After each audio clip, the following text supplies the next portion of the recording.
Alhamdulillahi wassalatu wassalamu ala rasulillah wa ala alihi wa ashabihi ajma'in, amma ba'd.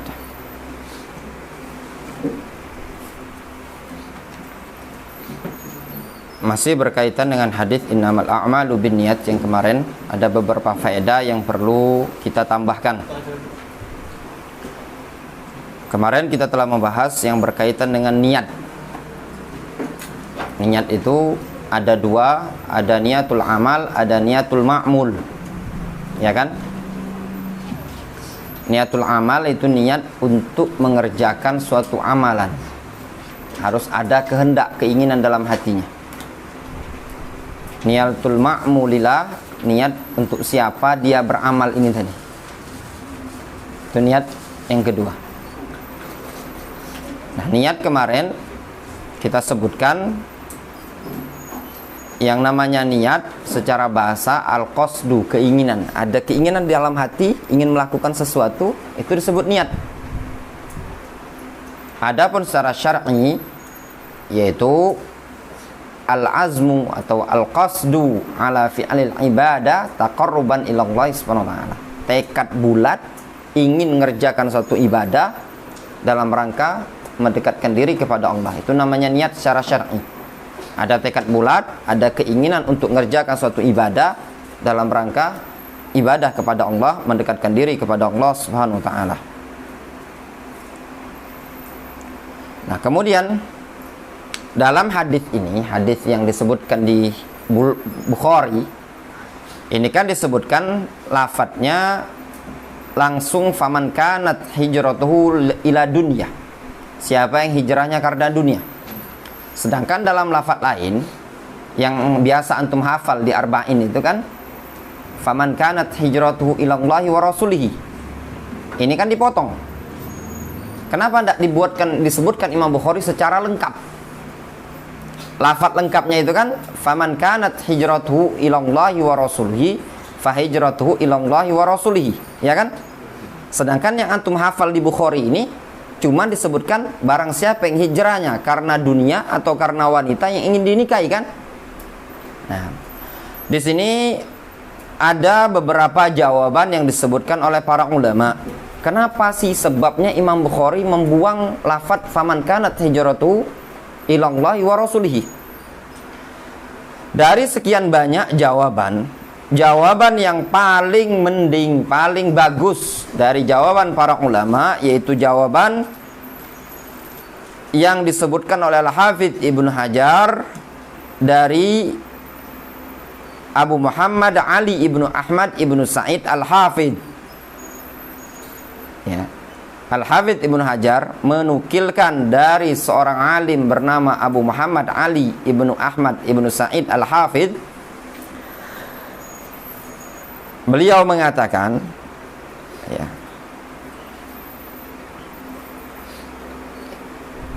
jawaban yang paling bagus, kata beliau, inna ahsan ma yujabu bihi huna ayyuqal, sesungguhnya jawaban yang paling bagus untuk dijawabkan di sini, la'allal Bukhari qasada ayaj'ala li kitabihi sadran yastaftihu bihi ala ma dhahaba ilaihi katsirun minan nas min istiftahi kutubihim bil khutab al mutadhammina li ma'ani ma dhahabu ilaihi min at-ta'lif.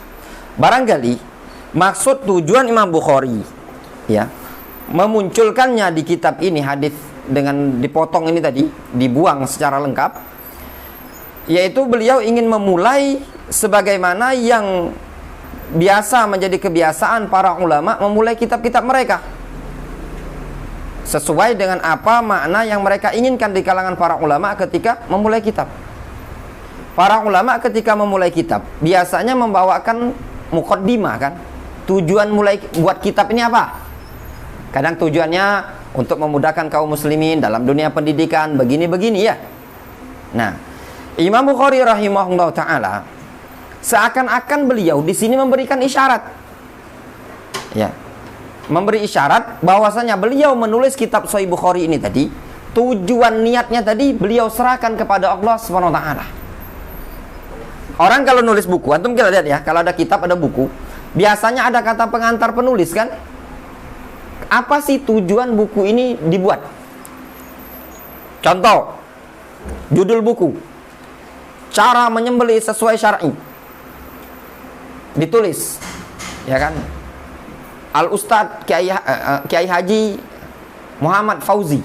Nah, itu tadi, itu kan Al Jazar, itu tadi kan. Nah, misalkan contoh, tata cara syar'i, ternyata buku fikih ini. Ya mudah-mudahan belajar jadi ahli fikih kayak kan. Itu tadi kan buku fikih itu, buku fikih tentang penyembelihan hewan, dikupas secara syar'i. Disebutkan di muqaddimah ini misalkan, ternyata tujuannya untuk memudahkan kaum muslimin atau mengajari kaum muslimin proses penyembelihan. Biasanya seperti itu kan, setiap ada buku ada muqaddimah, tujuan dibuatnya buku tadi. Nah, Imam Bukhari menyebutkan Sahih Bukhari dengan hadis innamal a'malu binniyat. Nah, ini seakan-akan tujuan beliau ingin menampilkan tujuan beliau menulis buku ini tadi. Beliau serahkan tujuannya tadi kepada Allah Subhanahu wa taala. Beliau tidak tahu ya, apakah tujuannya ini karena Allah ataupun karena lillahi ta'ala. Sehingga maksud beliau membawa innamal a'malu binniyat ya. Kalau seandainya beliau menginginkan perkara dunia dari buku ini tadi, maka Allah SWT akan balas.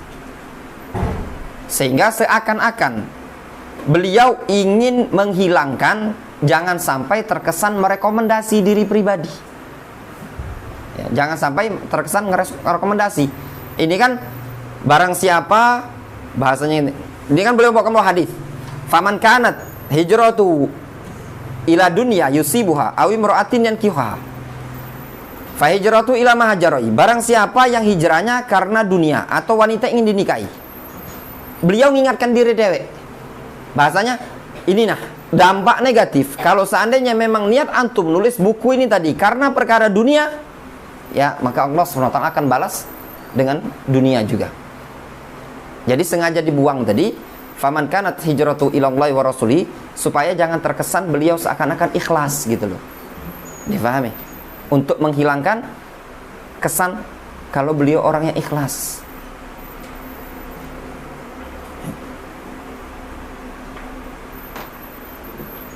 Difahami? Karena lafadz faman kanat hijratu ilallahi wa rasuli itu kan betul-betul ibadah kan?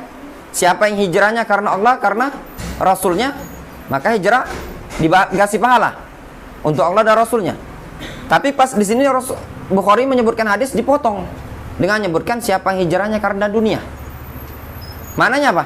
Beliau itu ketika nulis seakan-akan beliau ragu, apa betul aku nulis buku ini karena Allah ataukah karena dunia? Gitu loh. Difahami? Nyambung? Jadi beliau tidak ingin merekomendasi diri pribadi. Itu alasannya. Kemudian kita lanjut kepada hadis yang berikutnya. Masuk ke hadis yang berikutnya. Qala al-Imam Al-Bukhari rahimahullahu taala.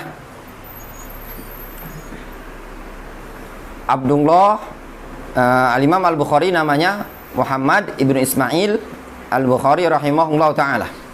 Beliau mengatakan, Al-Imam Al-Bukhari rahimahullahu taala mengatakan, haddatsana Abdullah ibnu Yusuf. Abdullah ibnu Yusuf, kunya beliau Abu Muhammad, nisbatnya ke wilayah At-Tinnis. Jadi beliau adalah Abdullah ibnu Yusuf At-Tinnisi. Abdullah bin Yusuf At-Tinnisi.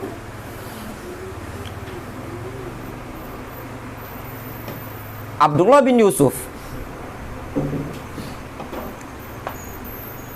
beliau adalah orang min asbatin nas fi Malik, termasuk perawi yang paling kuat dalam meriwayatkan hadis dari Imam Malik. Beliau murid dari Imam Malik dan beliau ini guru dari Imam Bukhari, Abdullah bin Yusuf.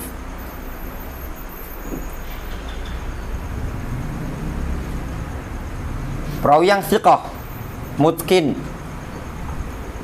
Asal beliau ini dari Damaskus. Kemudian hijrah pindah ke wilayah Mesir. Tinggallah di wilayah Tinnis. Makanya disebut dengan Abdullah ibn Yusuf At-Tinnisi. Imam Malik rahimahullah ta'ala punya banyak murid yang senior-senior. Di antaranya Abdullah bin Yusuf At-Tinnisi, dan di antaranya Yahya ibnu Yahya Al-Laitsi. Di antaranya juga Abdullah ibnu Maslamah Al-Qanabi. Ini murid-murid senior Imam Malik rahimahullah ta'ala yang banyak meriwayatkan hadis dari Muwatta Imam Malik. Ingat baik-baik, ketemu hadis ada Abdullah bin Yusuf, itu sanad sahih. Qala akhbarana Malik. Qala akhbarana Malik. Kata Abdullah ibnu Yusuf, telah menyampaikan hadis kepada kami Malik. Malik di sini adalah Al-Imam Malik rahimahullah ta'ala. Beliau Imam Malik ibnu Anas Al-Asbuhi Al-Himyari, Abu Abdillah kunyanya. Seluruh 4 imam mazhab kunyanya Abu Abdillah. Abu Abdillah Malik ibnu Anas Al-Asbuhi Al-Himyari, asalnya Yaman, tapi dari masa kecil diajak keluarganya pindah ke kota Madinah. Tumbuh di Madinah, besar di Madinah, dan beliau menjadi imam di kota Madinah. Digelari sebagai Imam Darul Hijrah. Imam Darul Hijrah di kota Madinah. Sebagaimana pada masa tersebut ada juga imam di kota Mekah, yaitu Atha bin Abi Rabah rahimahullah ta'ala di kota Mekah. Dan di kota Madinah ada Imam Malik rahimahullah ta'ala. Beliau ini, lahir beliau tahun 93 Hijriyah, bertepatan dengan tahun wafatnya sahabat Anas ibnu Malik radhiyallahu anhu. Jadi Anas bin Malik wafat pada tahun yang sama, yaitu tahun lahirnya Imam Malik rahimahullah ta'ala. Namun secara nasab Imam Malik tidak punya hubungan dengan Anas bin Malik. Difahami? Anas bin Malik sahabat Al-Ansari, sedangkan Imam Malik itu asalnya dari Yaman. Tidak ada hubungan. Difahami?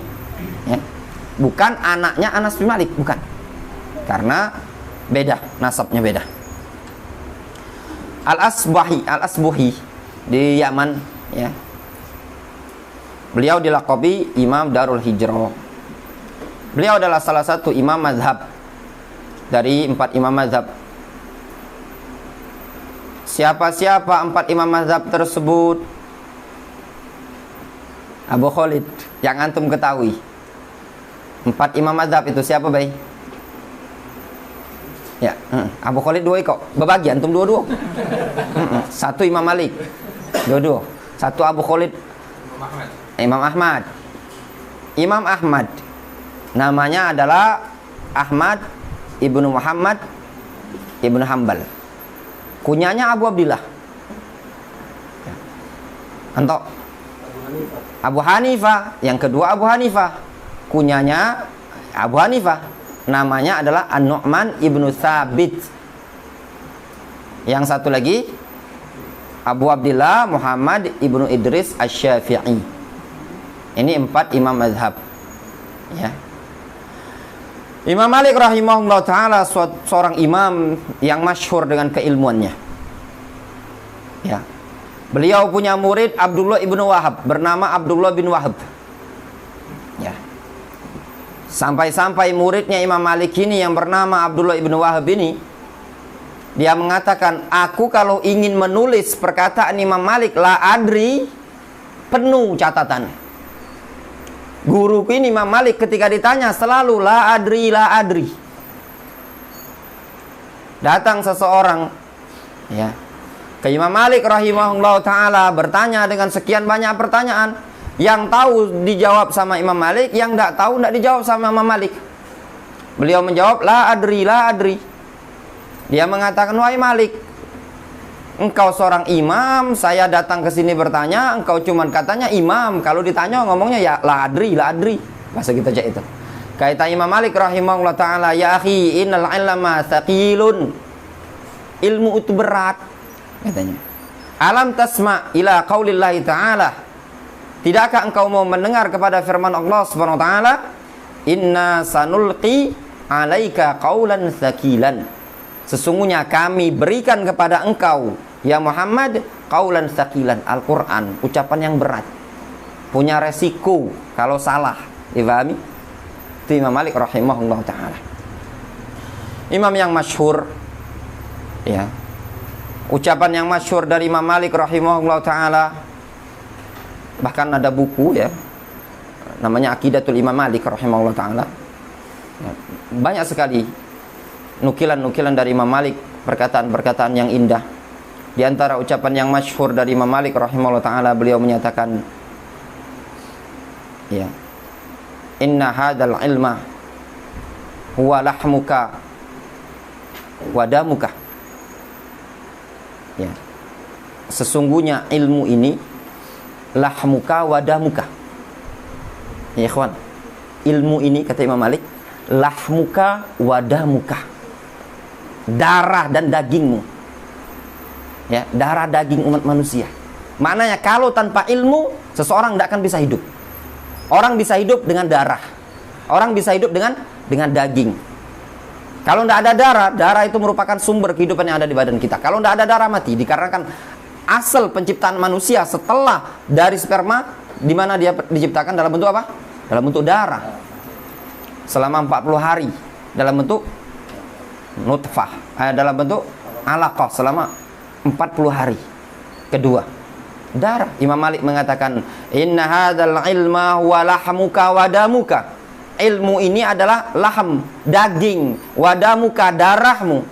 Maka seorang talibul ilmi, kalau sudah tahu yang namanya ilmu adalah darah daging kita, maka jangan disia-siakan waktu dari mencari ilmu agama Allah Subhanahu wa taala. Karena itu darah dan daging.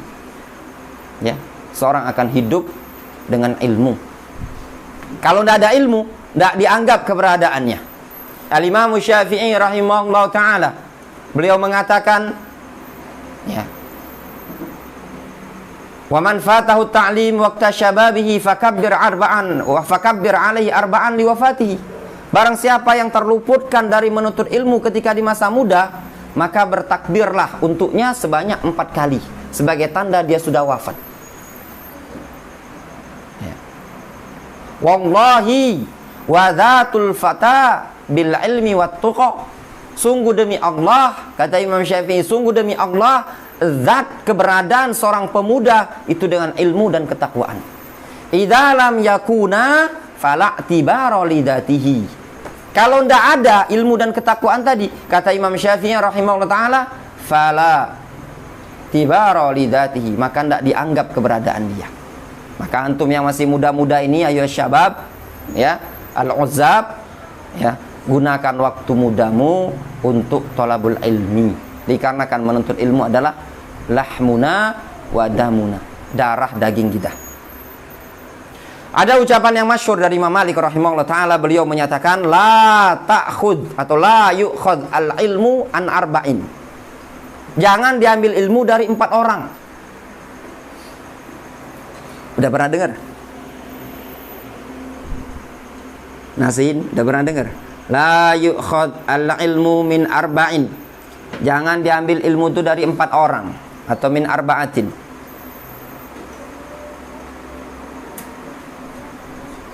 Berbagi be antum berempat. Ya. 1, idil. Bahasa Indonesia be, tidak mesti bahasa Arab. Imam Malik mengatakan jangan diambil ilmu dari 4 orang. Syarif, Dafah, Nasihid, Mus'ab, Yandri datang dia hadir. Kira-kira di kitab mana lah pernah kita baca Imam Malik pernah mengatakan jangan diambil ilmu dari 4 golongan? Anak pengen tahu baik, kira-kira di ilmu di kitab apa lah? Kalau judul kitabnya baik sampai antum lupa, nah, Syadidul Ghaflah. Kitab apa lah kira-kira? Fadlul Ilmi Salaf alal Khalaf. Ya.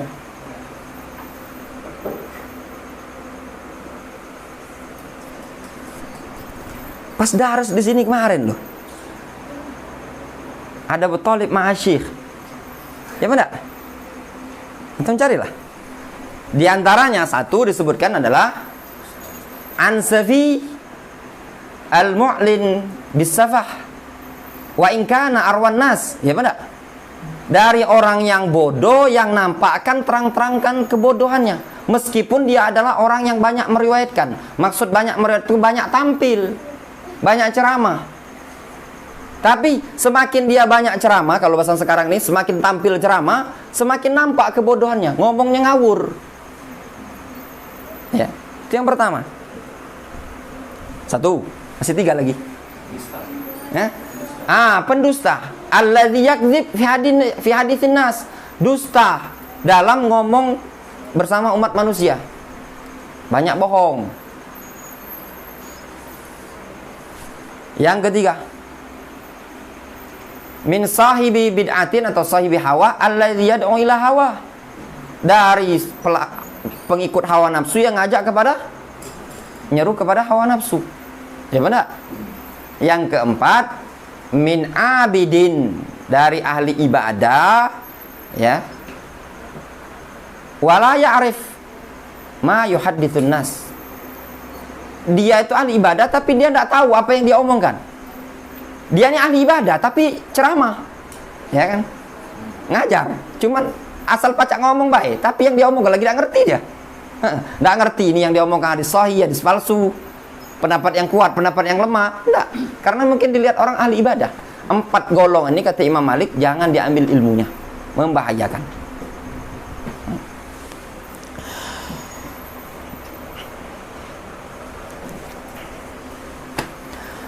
An Hisham ibni Urwah, dari Hisham bin Urwah. Ya ginilah kajian Sahih Bukhari kalau untuk mau tahunya. Di Yaman tuh kayak ginilah. Ya. Ada setoran berdiri, ya. Yang antum setoran terakhir tadi juga anak pernah ngalami, tetegak lupuh yang lain. Nur Rahman. Nah, kalau tidak duduk lah itu tadi lah. Ya pernah ngalami, ya awal-awal belajar, ya. An Hisham ibni Urwah. Hisham bin Urwah, guru Imam Malik. Ya. Anak dari Urwah bin Zubair. Dari Hisham bin Urwah. Imam Malik ini punya guru bernama Hisham bin Urwah. Beliau juga punya murid bernama Hisham. Kira-kira Hisham bin Man. Ayuhat tulab daril hadis, wahai para santri-santri darul hadis. Hisham bin Man yandri. Imam Malik punya murid bernama Hisham. Hisham bin siapa? Kisahnya ini tadi, si Hisham ini belajar ke Imam Malik. Ya, waktu itu kita buat video. Antum tukang rekam. Awal-awal kita beli HP. Hisham bin siapa? Hisham ibnu Ammar. Ya, Hisham ibnu Ammar As-Sulami. Ya. Hisham As-Sulami. Dia punya murid. Kalau Ad-Dastawi itu Hisham bin Abdillah Ad-Dastawi. Beda. Ada Hisham bin Ammar. Hisham bin Ammar. Hisham bin Ammar ini bapaknya ketika itu jual rumah. Jual rumah, modal isi Hisham untuk nyuruh haji. Berangkat haji. Sudah selesai haji, beliau ke Madinah. Sampai di Madinah, beliau punya tekad bulat untuk belajar di Imam Malik. Zaman dulu kan tidak pakai izin visa segala macam, tinggal-tinggal baik kan. Pengen belajar Imam Malik. Ya. Dia ini terlalu muda, sehingga masuk ke majelis Imam Malik tidak diizinkan sama Imam Malik. Masih nak ngotot-ngotot pengen belajar. Saya Imam Malik nyuruh santri senior lah mungkin ya, utusan, pukul tuh anak. Dipukul sebanyak 15 kali. Dipukul sebanyak 15 kali. Setelah dipukul, dia ngomong, "Ya Imam, qad zalamtani." Ya. Engkau telah menzalimi aku. Ndak ku halalkan, ndak ku maafkan bahasa kitanya. Kaget Imam Malik. Katanya dia, urusan ini urusan kita nanti di hadapan Allah Subhanahu wa taala. Imam Malik langsung ketakutan. Ya kan? Akhirnya dia ngomong, kalau pengen saya maafkan, kasih saya 15 hadis. Dikasih sama Imam Malik 15 hadis. Sudah dikasih 15 hadis, dia menyatakan, zid dorban wa zidni hadisan. Tambah satu pukulan, tambah satu hadis. Nah, ya mana? Kisah lengkapnya antum cari di YouTube, awal-awal YouTube Darul Hadis itu, masih YouTube amatiran, ya, editannya Yandri. Itu ada kisahnya kita sebutkan di situ. Jadi Imam Malik punya murid bernama Hisham, punya guru bernama Hisham. Difahami? Ya. An Hisham ibni Urwah, an abihi, dari bapaknya. Urwah di sini adalah Urwah bin Zubair. Urwah bin Zubair ibnul Awam. Urwah bin Zubair. Ya, Hisham bin Urwah mengambil ilmu dari Urwah bin Zubair. Ya. Faedah di sini ayolah ikhwah, lihat bagaimana para salaf di zaman dahulu. Seorang anak mengambil ilmu dari bapak. Ya, mengambil ilmu dari bapak. Ini disebutkan oleh para ulama masuk kategori riwayatul abna anil aba. Kalau dalam ilmu mustalah namanya riwayatul abna anil aba. Riwayat anak dari bapak. Nanti ada istilah riwayatul aba anil abna. Riwayat bapak dari anak. Ini Hisham bin Urwah meriwayatkan langsung dari bapaknya. An Aisyah ummul mukminin radhiyallahu anha, dari Aisyah ummul mukminin. Aisyah ma'ruf ya.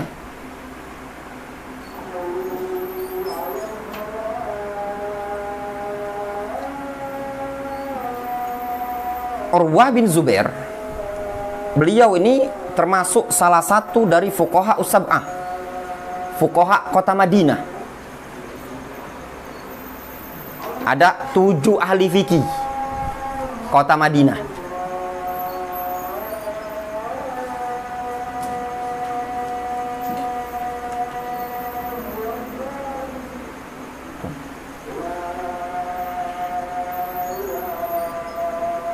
Idza qila fil ilmi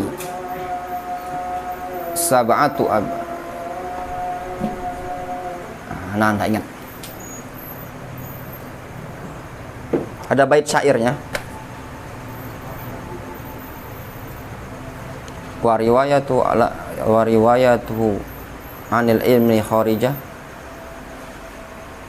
Idza qila man fil ilmi sab'atu abhurin wa riwayatu anil ilmi kharijah. Nah, dah ingat anak, lupa ya. Inilah kalau filenya memori lah semakin bertambah umur, kadang kalau udah kurang di murajaah ilmu tuh lupa ya. Nanti di murajaah dulu. Jadi ada bait syair yang menyebutkan 7 fuqaha sab'ah, 7 ahli fikih kota Madinah.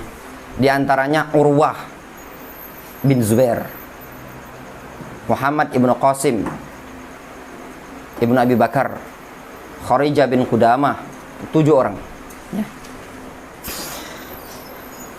Nah, si Hisham bin Urwah atau Urwah bin Zubair ini tadi ya, Urwah bin Zubair ini tadi mengambil ilmu dari Aisyah. Di sini apa hubungan Hisham bin Urwah atau Urwah bin Zubair dengan Aisyah? Berarti kan santri belajar ke ustazah. Nah, apakah boleh?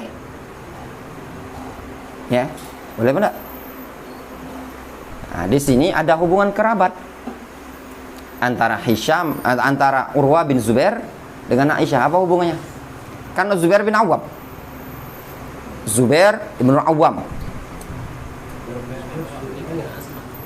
Hah? Siapa? Zubair bin Awam menikah dengan Asma bintu Abi Bakar. Ya benar? Berarti hubungan antara Urwah dengan Aisyah sebagai apa? Ponaan. Ponaan, bibi. Jadi belajar ke bibi, ngambil ilmu dari Wah. dari wa. Ya mungkin wa antum bahasa antum karena antum tinggalkan wa itu masalahnya kan. Jadi teringat terus dengan wa. Wa. Ya mungkin wa atau bibi ya itu tadi. Itu jadi dari ammah, ammah kholah, dari kholahnya, ya kan saudara ibunya. Wallahu ta'ala alam shawab. Sisanya dilanjutkan pada Isya ya. Sisa hadis ini kita baca setelah sholat Isya. Bismillahirrahmanirrahim. Kita lanjutkan. Disebutkan di sini dari Hisham ibnu Urwah an abihi, dari bapaknya Urwah bin Zubair, an Aisyah radhiyallahu anha ummil mukminin. Aisyah radhiyallahu anha ini sahabiyah ya, wanita yang faqihah. Kata al-Imam Az-Zuhri rahimahullahu ta'ala, lau jumi'a ya, kullu ilmi azwajin nabiyyi sallallahu alaihi wasallam wa ilmi kulli imra'atin ila ilmi Aisyah radhiyallahu anha lakana ilmuha aktsara. Kata Imam Az-Zuhri, siapa nama Imam Az-Zuhri? Hendri Muhammad bin Muslim bin Ubaidillah Az-Zuhri. Kata Imam Az-Zuhri, lau jumi'ah kullu ilmi azwajin nabiyyi sallallahu alaihi wasallam, kalau seandainya seluruh ilmu istri Rasul kan punya banyak istri, seluruh istri Rasul tadi dikumpulkan, wa ilmi kulli imra'atin, dan ilmu seluruh wanita ya, dikumpulkan seluruh ilmu tadi, kemudian dicocokkan, ditemukan dengan ilmu Aisyah, lakana ilmuha aktsar, maka niscaya ilmu Aisyah masih lebih banyak. Maknanya seluruh ilmu umat manusia dari kalangan wanita dibandingkan dengan ilmu Aisyah lebih banyak. Bahkan dulu biasa para tabi'in yas'aluna Aisyah radhiyallahu anha, bahkan para sahabat, katanya Masruq Ibnu Ajda' pernah mengatakan, Kana sahabah yas'aluna Aisyah radhiyallahu anha al-faraidah. Dulu para sahabat banyak bertanya kepada Aisyah tentang ilmu, bertanya di balik hijab ya. Itu sekelasnya sahabat. Makanya Al-Imam Ibnu Qayyim rahimahullah ta'ala dalam kitab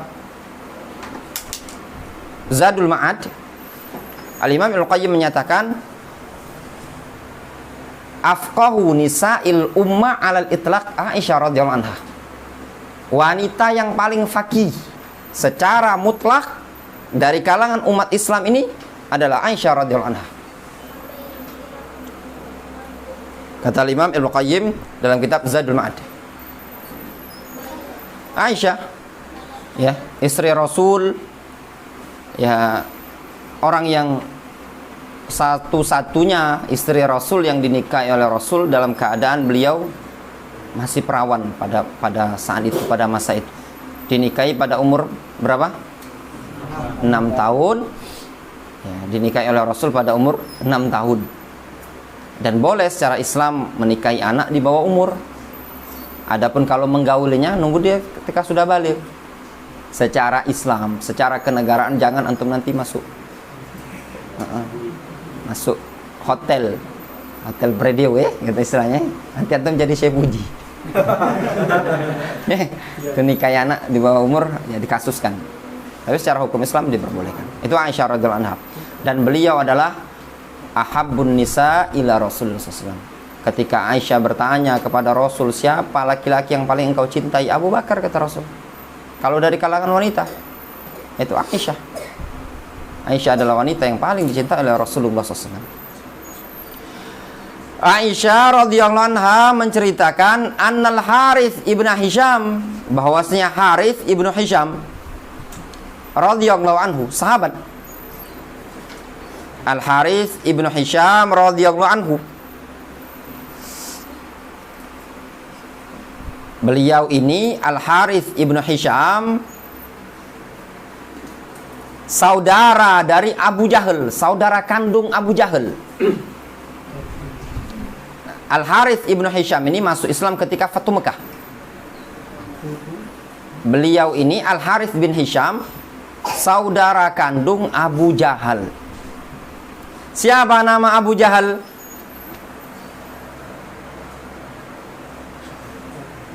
Indaman. Siapa yang mau jawab? Abu Jahal. Dia punya saudara Al-Harits bin Hisham. Berarti tinggal namanya baik. Titik-titik bin Hisham. Siapa namanya Yandri? Amr bin Hisham. Ya enggak? Rasul pernah mengatakan, Allahumma a'izzal Islam bi Umarain. Ya Allah, muliakanlah Islam bi ahadi Umarain, dengan salah satu Umar. Satu Umar bin Khattab atau dengan Amr bin Hisham. Ternyata Allah SWT memuliakan Islam dengan perantara Umar bin Khattab radhiyallahu anhu, dikarenakan Umar bin Khattab masuk dalam agama Islam.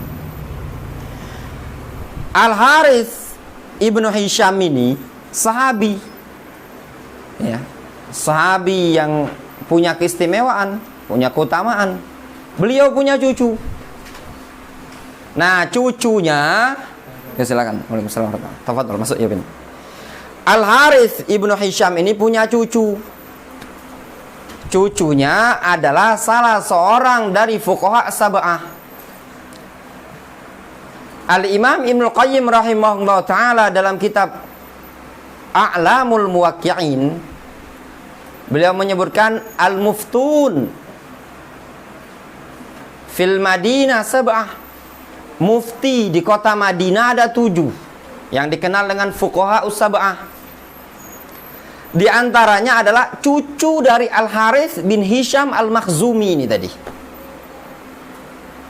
Namanya adalah, dikenalnya dengan nama Abu Bakar bin Abdurrahman ibnul Harits ibnu Hisham. Fuqaha sab'ah itu 1. Abu Bakar bin Abdurrahman ibnul Harits bin Hisham, cucu dari Al-Harits bin Hisham. Yang kedua, Urwah bin Zubair ibnul Awam. Masih 5. Yubin pernah dengar fuqaha sab'ah? Coba lanjutkan.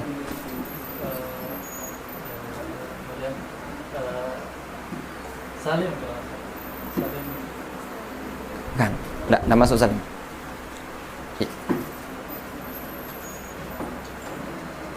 Sulaiman mungkin. Sulaiman ibnu Yasar. 3 Kharijah ibnu Zaid. 4. Catat. Sa'id ibnu Musayyab. 5. 6. Al-Qasim ibnu Muhammad ibnu Abi Bakar. Yang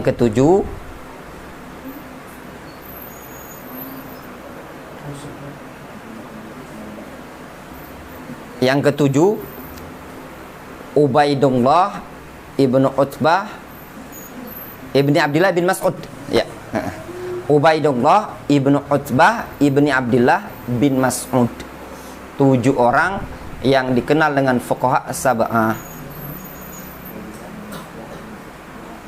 Idza qila man fil ilmi sab'atu abhurin wa riwayatuhum 'anil ilmi laysat kharijah faqulhum Ubaidun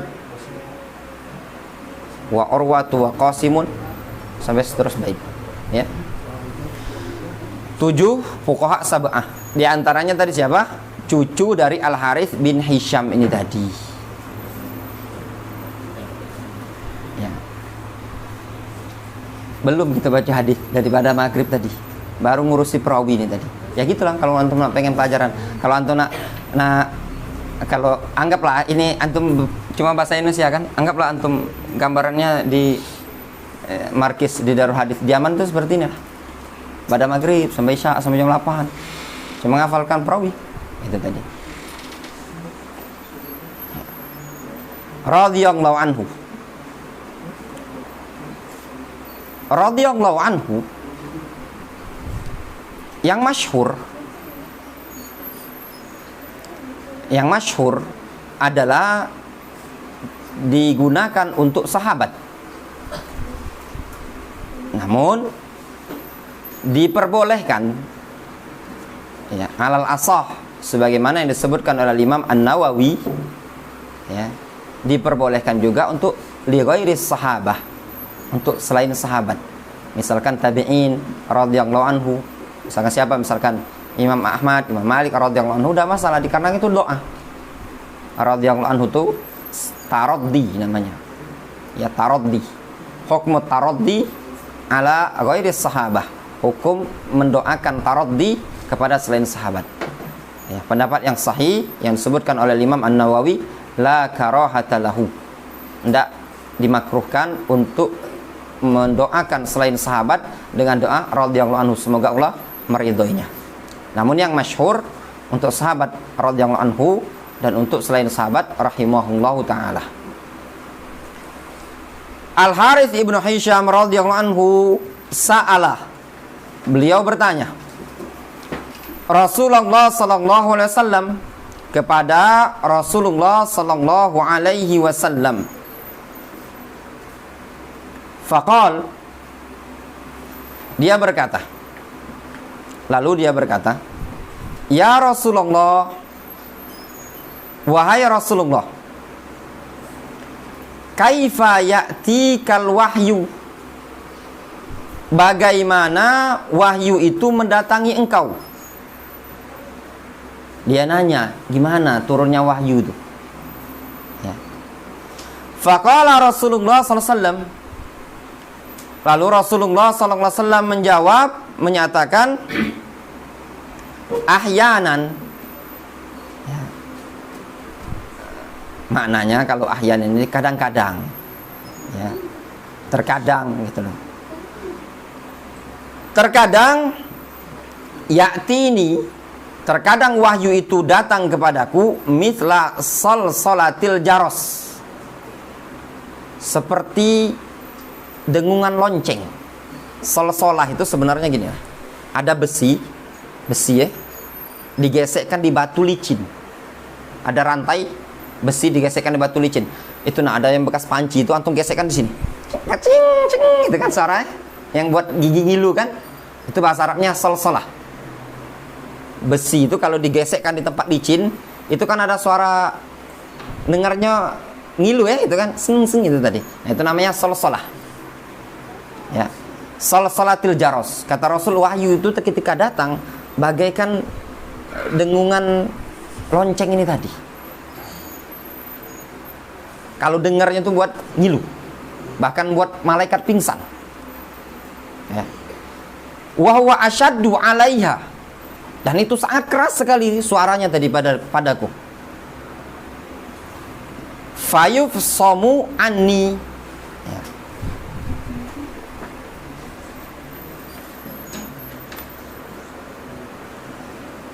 Fayufsamu anni, lalu diputuslah dariku. Maknanya sudah dengar, sudah ada suara tadi tiba-tiba berhenti gitu loh. Ya, diputus maksudnya dihentikan suara tadi. Ada faedah nahu. Ada lafadz qasama, ada lafadz fasoma. Ya, qasama, ada fasoma.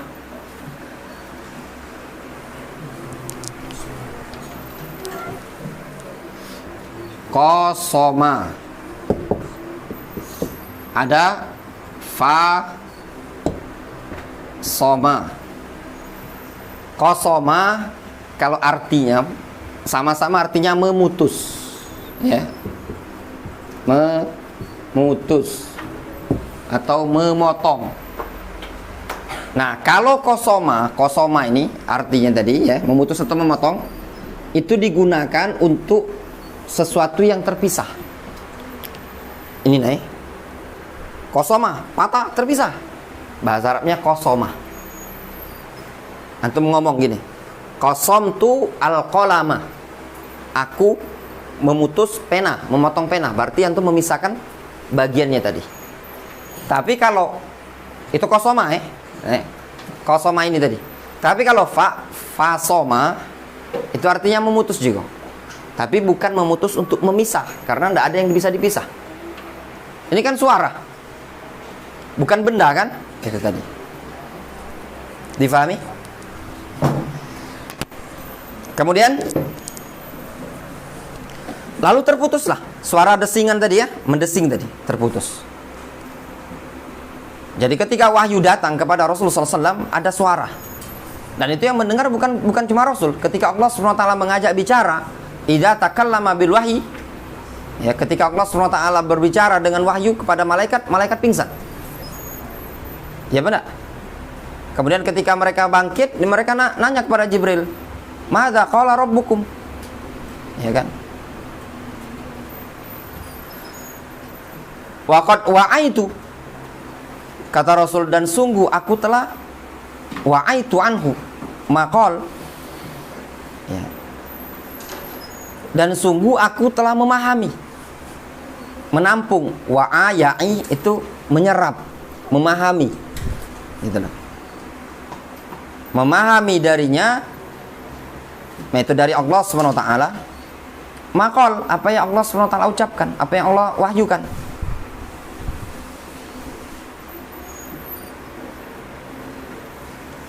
Wa ahyanan, dan terkadang yatamassaluli al malaku rajulan, dan terkadang ada malaikat yang menyamar dalam bentuk seorang laki-laki di hadapanku.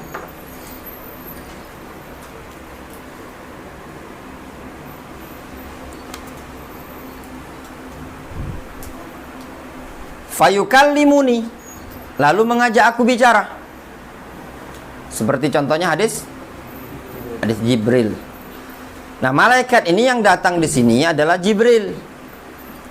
Jibril itu kalau datang biasanya menyamar dalam bentuk seorang laki-laki, mirip seorang sahabat yang bernama Dihya al-Kalbi. Orangnya ganteng. Dihya. Ada yang mau berkunya Abu Dihya di sini? Hah? Ya.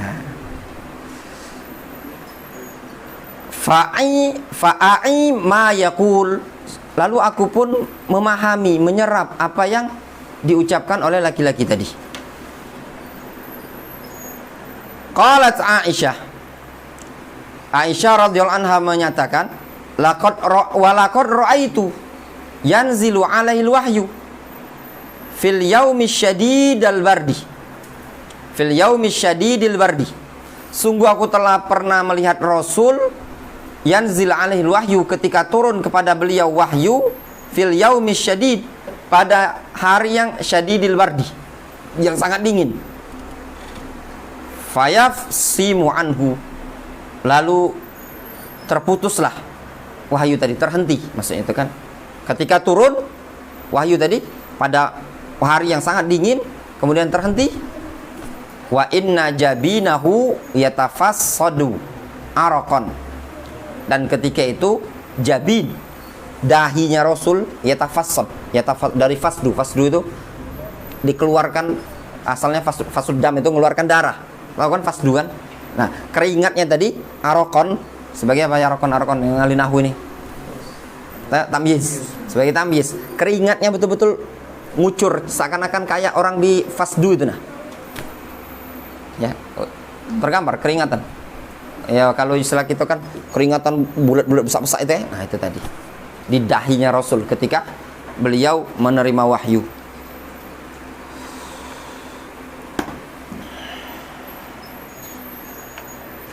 Dalam hadis ini, ayo ikhwah, sebagaimana yang berkaitan dengan bab yang disebutkan oleh Imam Al-Bukhari rahimahullah ta'ala, yaitu bahwasannya Rasulullah SAW menerima wahyu, ya, yang disebutkan dalam hadis ini terkadang dalam bentuk dua jenis. Yang pertama, beliau dengar langsung ada wahyu tersebut, ini yang disebut dengan ilham, ya, beliau dengar langsung, ya, ada wahyu dari Allah Subhanahu wa ta'ala. Kemarin kan pernah kita sebutkan di pembahasan kemarin, ada beberapa bentuk wahyu yang disampaikan oleh Allah Subhanahu wa ta'ala kepada Nabi kita Muhammad SAW. Yang pertama melalui malaikat Jibril perantara, ada yang melalui ru'yah, mimpi, ada yang dalam bentuk ilham. Nah, ini wahyu yang Rasul alaihi salatu wasallam terima dari Allah Subhanahu wa taala, bukan pakai perantara. Jadi beliau dengar langsung. Ya. Yang kedua di sini disebutkan pakai perantara, yaitu Jibril. Wahyu yang sampai kepada Rasul SAW terkadang melalui Jibril. Dan terkadang juga melalui mimpi. Ya. Namun yang paling sering yang diterima oleh Nabi kita Muhammad SAW melalui perantara malaikat Jibril. Itu yang paling seringnya. Ghalib. Jibril. Dan seringnya Jibril menyamar dalam bentuk manusia. Itu yang paling seringnya. Kadang beliau itu disebutkan dalam hadis, beliau misalkan lagi di luar, tiba-tiba terdiam, kemudian keringatan. Para sahabat langsung tahu ini Rasul sedang menerima wahyu. Jadi ada nampak, ada keringat. Kemudian Rasul membawakan ayat. Ya, jadi banyak macam. Kadang wahyu itu dalam bentuk mimpi, ru'yatul anbiya, ya, ru'yanya para nabi. Terkadang tadi beliau tiba-tiba lagi ngumpul-ngumpul dengan para sahabat, tiba-tiba ada wahyu datang sampai dan disampaikan oleh Allah Subhanahu wa taala. Ya, nampak bekas keringat di dahi beliau. Nanti setelah selesai baru beliau sampaikan ayat atau perkataan dalam bentuk hadis. Ya. Kemudian faedah yang bisa diambil dalam hadis ini, bolehnya bertanya, ya, tentang ahwal al-anbiya. Bolehnya bertanya tentang kondisi para nabi. Ya. Bagaimana dengan fulan bin fulan, ya, nabi fulan, itu tidak masalah. Bertanya tentang kisah-kisah para nabi, bagaimana kehidupan mereka. Di sini Al-Harits ibnu Hisham langsung bertanya kepada Rasul, bagaimana kondisi Rasul ketika menerima wahyu. Ya. Itu tidak masalah dan itu bukan aib. Ya, bukan perkara yang tercela. Dan yang semakna seperti ini, ya, yang semakna seperti ini, faedah yang berikutnya, bolehnya bertanya kepada seorang alim atau seorang guru atau seorang ustadz tentang bagaimana metode, thariqah dia dalam menuntut ilmu tersebut. Ya mana? Si Rasul ini kan muallim bukan? Mudaris yang ngajari sahabat kan? Al-Harits ibnu Hisham ini kan sahabi, muridnya Rasul. Seorang murid bertanya kepada Rasul, dari mana, gimana caranya dulu Rasul dapat wahyu, dapat ilmu bahasa kitanya. Kalau zaman sekarang, gimana Ustaz dulu belajarnya, mondok. Boleh apa enggak? Dan itu bukan perkara aib. Kurang ajar kau nih, nanyo-nanyo. Ustaz dulu kalau mondok banyak tidur misalkan. Ya enggak seperti itu. Boleh ya. Misalnya dia cerita, anak dulu kalau mondok, ya itu tadi. Dari jam sekian belajar, jam sekian tidur, tapi caknya banyak lapis tidur di pondok dulu. Cuman hafalan agak cerdas, jadi dapat ilmu. Misalkan seperti itu ya. Anak di pondok dulu ya, misalkan jualan, cek ini tidak masalah, boleh, difahami. Dan itu bukan perkara terlarang, bukanlah perkara aib, bukan cari-cari aib. Mungkin seorang guru, ya seorang gurunya pula ceritakan yang nuntut ilmunya baik, tidak usah diceritakan. Kalau apa namanya jam pelajaran ngantuk-ngantuk, misalkan apa lagi pas pagi ketiduran, misalkan pada subuh, itu dapat jadi tukang. Difahami? Dan memungkinkan antum suatu saat ditanya. Faedah seperti ini kan, antum mungkin suatu saat ditanya, mungkin sang murid, dan tindakan tersebut bukanlah perkara aib. Difahami? Ketika nanya, misalkan biografi, tolong Ustaz, gimana antum perjuangan antum dalam menuntut ilmu dulu? Disebutkan, ana dulu menuntut ilmu begini, begini, begini. Itu juga ada masalah. La ba'sa. Kemudian di antara faedah yang bisa diambil ini tadi, perkara yang ditanya, perkara yang ditanyakan, ya, diperbolehkan untuk at-tafsil dalam ijabah. Jawazut tafsil fil ijabati, ya, di dalam menjawab. Dan itu soni Nabi kita Muhammad SAW. Antum perhatikan ketika ada seseorang bertanya kepada Rasul tentang air laut, ya benar? Tanya kepada Rasul tentang air laut. Apa jawabnya Rasul? Hah? Huwa tahuru ma'uhu al-hillu maitatuhu. Airnya suci, halal bangkainya. Yang ditanya adalah air laut, tapi Rasul memberikan jawaban rincian. Difahami? Nah, yang seperti ini, ya, itu metode para nabi dan metode Nabi kita Muhammad SAW. Dia nanya, bagaimana wahyu itu datang? Rasul memberikan rincian. Kadang wahyu itu datang dalam bentuk seperti ini, kadang dalam bentuk seperti ini.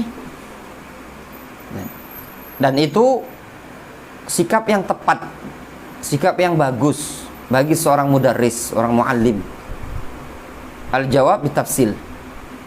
Yang seperti ini ya ikhwan, anak amatin, sebatas yang anak amati akan dijumpai di kalam, banyak kalamnya Syekh Ibnu Utsaimin. Ya. Syekh Ibnu Utsaimin, hendaklah beliau menyebutkan suatu permasalahan, seringnya beliau rinci. Kalau begini, maka begini. Kalau begini, maka begini. Syekh Ibnu Utsaimin rahimahullah ta'ala. Dan itu menunjukkan fakihnya seseorang menjawab dengan taksimat. Masalah ini hukumnya begini, begini, begini.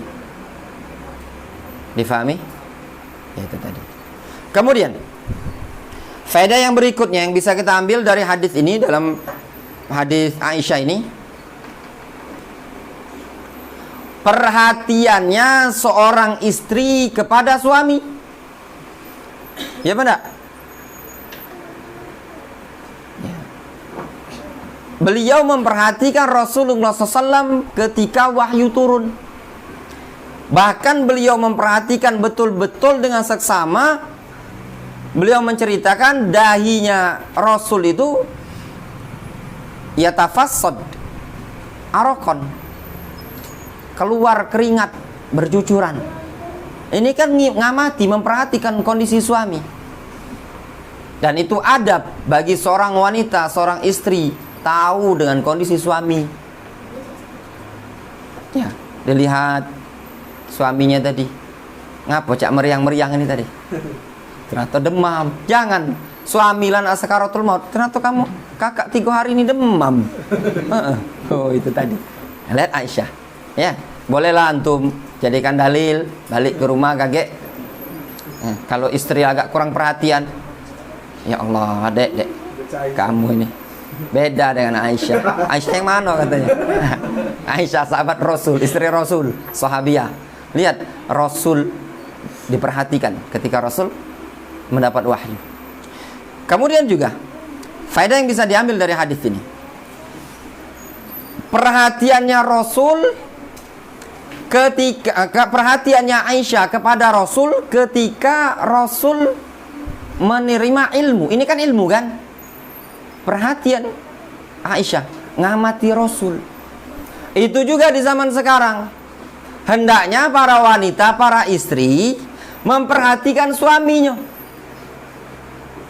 Ini laki nak taklim, nak pengajian, maka dilihat, ya, perhatikan bukunya, tasnya, amati udah lengkap belum. Jangan-jangan Sahih Bukhari ketinggalan, diingatkan, Kak, Sahih Bukhari lah dibawa belum? Itu tadi. Itu lihat sampai Aisyah radhiyallahu anha memperhatikan Rasul. Beliau menerima ilmu, ya benar. Memperhatikan kondisi suami ketika talaqiyal ilm. Ya, jadi tugas seorang wanita ketika suami menuntut ilmu tadi harus diperhatikan. Bila perlu disiapkan, ya, tasnya, bukunya tadi, ya kan. Kalau udah katik duit, siapa tahu dicekkan dompetnya, siapa tahu kosong, diisi. Kalau habis duit di jalan kan, habis bensin di jalan, diperhatikan. Kemudian faedah yang bisa diambil dalam hadis ini, ya, pada lafaz fayufsom anni, ya, kemudian fayafsimu anhu, ya. Lihat di sini pada lafaz wa huwa asyaddu alayya fayufsamu anni, ketika wahyu datang, ya, ada suara tadi kan berdesing di Rasul, kemudian terputus. Ketika sudah terputus baru bisa dicerna oleh Rasulullah SAW.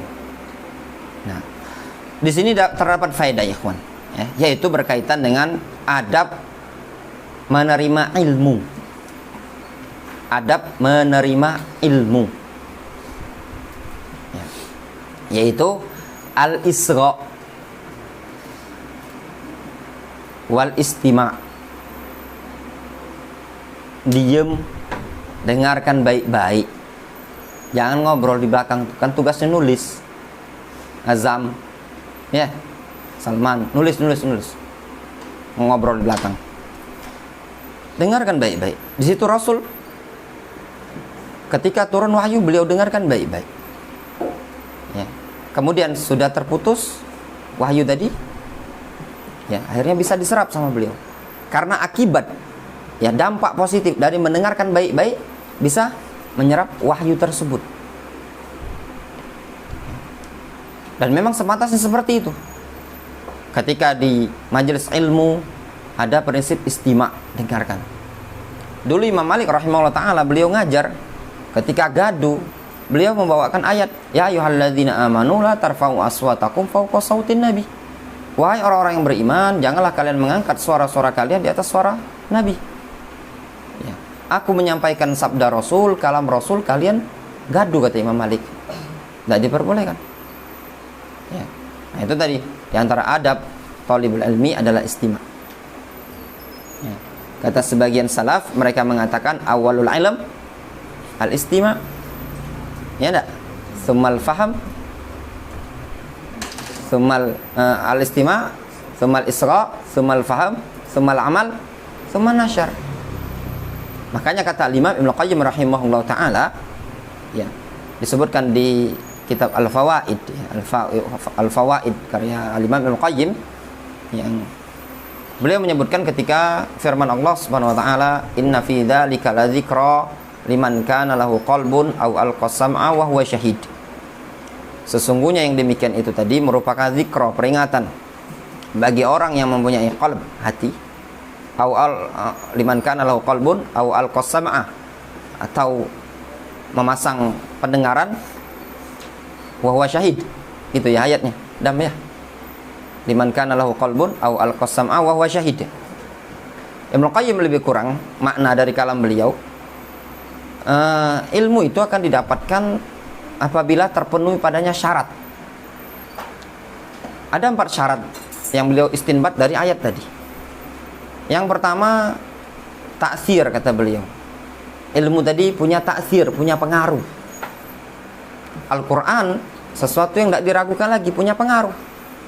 Sabda Rasul punya pengaruh, ya, bagi kehidupan seseorang. Kemudian yang kedua, punya mahal, tempat. tempat ilmu tersebut adalah al-qalb, hati. Ilmu itu ditampung di hati. Wi'aul ilm al-qalbu. Wadah nampung ilmu tadi hati. Kalau hati ini bocor, ya, maka ilmu tersebut tidak bisa nampung.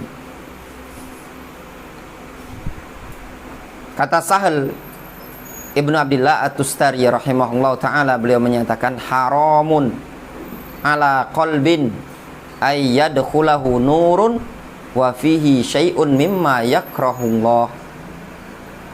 Haram bagi suatu hati untuk dimasuki ilmu cahaya apabila di hati tersebut ada sesuatu yang Allah Subhanahu wa taala tidak sukai. Wa ma ja'alna li rajulin min qalbayhi, gimana dam? Wa ma ja'alna li rajulin min qalbayni fi jawfi. Ya, wa ma ja'alna li rajulin min qalbayni fi jawfi. Ada enggak ayat gitu? Ada? Adi. Sama para hufadul hadis. Itu Zaki ada ayat itu? Hah? Belum hafal. Wa ma ja'alna li rajulin min qalbayni fi jawfi. Kata Allah Subhanahu wa taala, kami tidak jadikan bagi seseorang itu di dalam dadanya ada dua hati. Ya. Tidak bisa tercampur al-haq dengan al-batil. Itu tadi. Nanti bisa ngalahkan. Ada? Betul ayat ini tadi. Wa ma ja'alna li rajulin min qalbayni fi jawfi. Al-Ahzab. Memang ada ayat ini tadi ya? Ada Al-Ahzab. Jadi memang harus dibersihkan. Jadi para penuntut ilmu kalau pengen ilmunya bisa nyerap, harus dibersihkan. Itu yang kedua kata Ibnu Qayyim, punya mahal alam itu hati. Kemudian yang ketiga adalah al-istima'. Dengarkan dengan seksama. Jangan ustadznya ceramah tertidur. Atau dia ngobrol. Ini tidak akan masuk. Istima', dengarkan baik-baik. Kemudian yang keempat adalah adamul ghaflah. Tidak lalai. Alla yakuna ghafilan. Dia tidak lalai pada lafaz wa huwa syahid. Menunjukkan apa? Dia hudurul qalbi. Di majelis tadi betul-betul perhatian, bukan badan di situ dia dengar, tapi apa? Pikirannya tadi ke pasar. Tidak masuk. 4 itu tadi. Maka ilmu akan bisa diserap dengan baik, difahami dengan baik, kemudian barulah dicatat. Ya. Dan Rasulullah SAW ketika menerima wahyu dari Allah Subhanahu wa taala, beliau bisa menyerap apa yang disampaikan oleh Allah Subhanahu wa taala dari wahyu tersebut. Kemudian faedah yang bisa diambil dari hadis ini, annal malak, bahwasanya malaikat yatamatsal bi surati basyarin. Malaikat itu bisa yatamatsal, bisa merubah bentuk dalam bentuk manusia.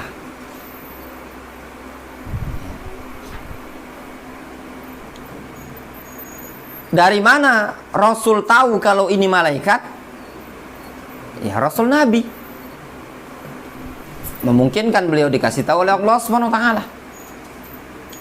Dan tidak ada seorang sahabat pun yang tahu ketika Jibril merubah bentuk dalam bentuk manusia. Kalau itu Jibril, tidak ada yang tahu. Bahkan ketika Jibril merubah bentuk dalam bentuk manusia dan ketika itu banyak sahabat ngumpul-ngumpul di hadapan Rasul, dalam hadis Jibril, tidak ada yang tahu kalau itu Jibril, ya tidak? La ya'rifuhu minna ahadun. Ya. Ketika selesai, ketika Jibril pergi, Umar mengatakan Allah wa Rasulullah a'lam. Allah dan Rasulnya yang lebih tahu, kami tidak tahu. Dari sini kewajiban di antara bentuk al-iman bil malaika, annal malaika yatamatsal bi suratil bashar. Malaikat itu mampu untuk merubah bentuk dalam bentuk manusia. Apakah mungkin malaikat tadi turun ke bumi ini tadi merubah bentuk dalam bentuk manusia? Ya, kita tidak tahu. Ya enggak, perkara gaib. Misalkan ketemu di pasar acaknya malaikat itu tadi. Dari mana antum tahu itu malaikat? Ya enggak? Dari mana tahu malaikat? Enggak tahu. Itu tadi. Ini kan kita berdasarkan hadis, ini perkara gaib. Tidak tahu.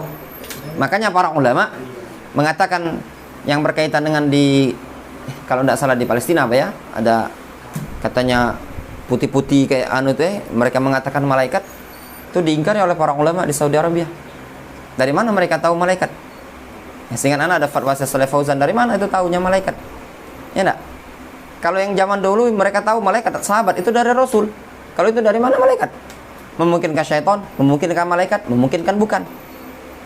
Tidak bisa kita memponis. Ya. Wallahu ta'ala a'lamu bissawab. Ya. Inilah beberapa faedah singkat yang bisa diambil dari hadis ini tadi. Dari Abdullah bin Yusuf, Imam Malik, Hisham bin Urwa, dari Urwa bin Zubair, dari Aisyah Ummul Mukminin. Satu hadis dihafalkan untuk pekan depan. Ya, satu pekan. Diguyuri sedikit-sedikit. Alam sahab cukup. Kadik pertanyaan kan? Ya kan? Seputar pelajaran ini, Jangan pertanyaan yang lain.